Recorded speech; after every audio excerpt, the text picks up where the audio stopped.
নমস্কার বন্ধুরা, আমি ঋতুপর্ণা। আমার রিস্টিস চ্যানেলে তোমাদের প্রত্যেকে জানাই স্বাগত। একঘেয়েমি পটলের তরকারি না খেয়ে পটলের একটু ভিন্ন স্বাদে নিরামিষ একটা রেসিপি তোমাদের সাথে শেয়ার করব। চলো আর দেরি না করে ঝটপট রেসিপিটি শেয়ার করি। এখানে আমি আগের দিন রাতে হাফ কাপের মতন ছোলার ডাল ভিজে রেখেছিলাম। পরের দিন আমি এখানে আলু আর পটলগুলো এভাবে কেটে নিয়েছি। তোমাদের পছন্দ মতন শেপও দিতে পারো। আর নিয়েছি একটা টমেটো আর আদা কাঁচা লঙ্কা বেটে নিয়েছি। আগের দিন রাতে যে ছোলার ডাল ভিজে রেখেছিলাম সেটাও ভালো মতন বেটে নিয়েছি। গ্যাস অন করে কড়াই বসিয়ে কড়াইতে আমি দিয়ে দিলাম 2 চামচ vegetable oil.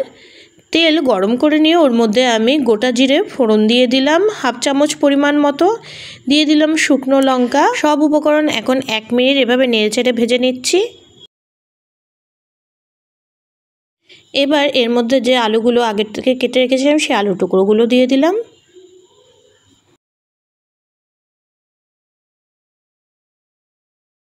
Medium to high ফ্লেমে আলুগুলো এভাবে 2 মিনিট প্রথমে নেড়েচেড়ে ভেজে নিলাম।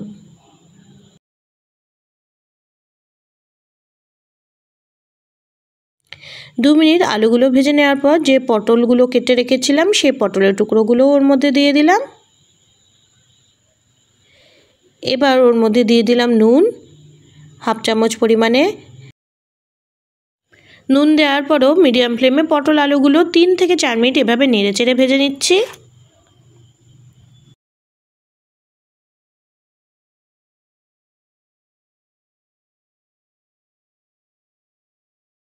এবার এর মধ্যে দিয়ে দিচ্ছি হলুদ গুঁড়ো হাফ চামচ পরিমাণে, সাথে দিয়ে দিলাম লাল লঙ্কার গুঁড়ো হাফ চামচ পরিমাণে। এবার সব উপকরণ আবার এরকম নেড়েচেড়ে ভেজে নিচ্ছি 2 মিনিটের জন্য।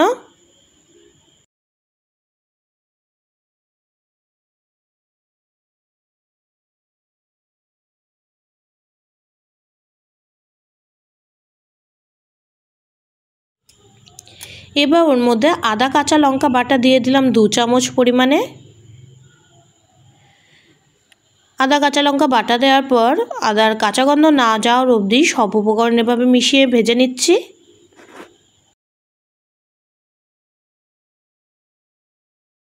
এবার ওর মধ্যে আগে থেকে কেটে রাখা টমেটোর টুকরোগুলো দিয়ে দিলাম। টমেটো দেওয়ার পর সব কিছু আবার হালকা নেড়ে চেড়ে নিচ্ছি 1 মিনিটের মতন। টমেটো যখন অল্প একটু নরম হয়ে এসছে এবার এর মধ্যে দিয়ে দেব জিরে গুঁড়ো 1 চামচ পরিমাণে।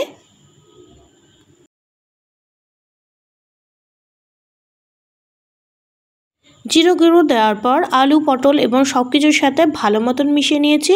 গ্যাসের ফ্লেম এই সময় একদম কমিয়ে নিয়েছি।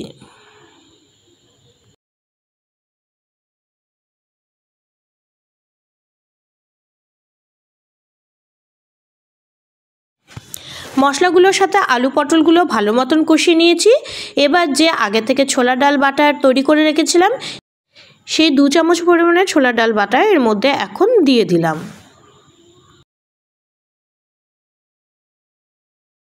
লো ফ্লেমে সব উপকরণ একদম ভালো মতন এবার মিশিয়ে নিচ্ছি।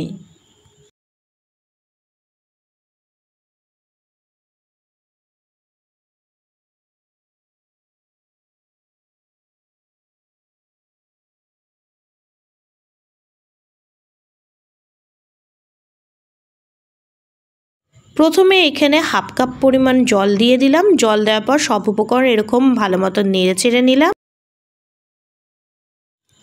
মিডিয়াম ফ্লেমে সব উপকরণ এভাবে নেড়ে চেড়ে নেওয়ার পর আরও এখানে 1 কাপ পরিমাণ জল দিয়ে দিলাম। জল দেওয়ার পর একটু নেড়ে চেড়ে নিয়ে ওর মধ্যে অ্যাড করে দিলাম ঝাল অনুযায়ী লঙ্কা।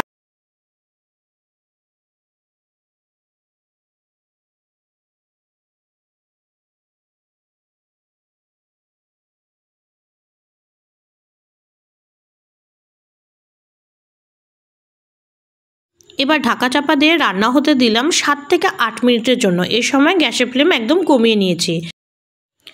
এরপর কভার সরিয়ে সব উপকরণ একটু হালকা নেড়ে চেড়ে নিলাম। বন্ধুরা, ছোলার ডাল বেটে এভাবে নিরামিষ আলু পটলের রেসিপি একবার করে দেখো। ভাতের সাথে কিংবা রুটি পরোটার সাথে কিন্তু খেতে বেশ ভালোই লাগে। আমার রান্না কমপ্লিট। এবার গ্যাসের ফ্লেম অফ করে দিলাম। উপর থেকে ছড়িয়ে দিলাম 1 চামচ পরিমাণে ঘি।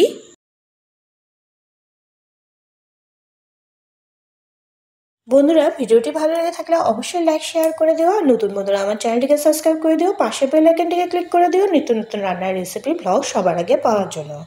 আজকে ভিডিও তবে এখানে শেষ করছি। সবাই খুব ভালো থেকো, দেখা হবে আবার পরের ভিডিওতে।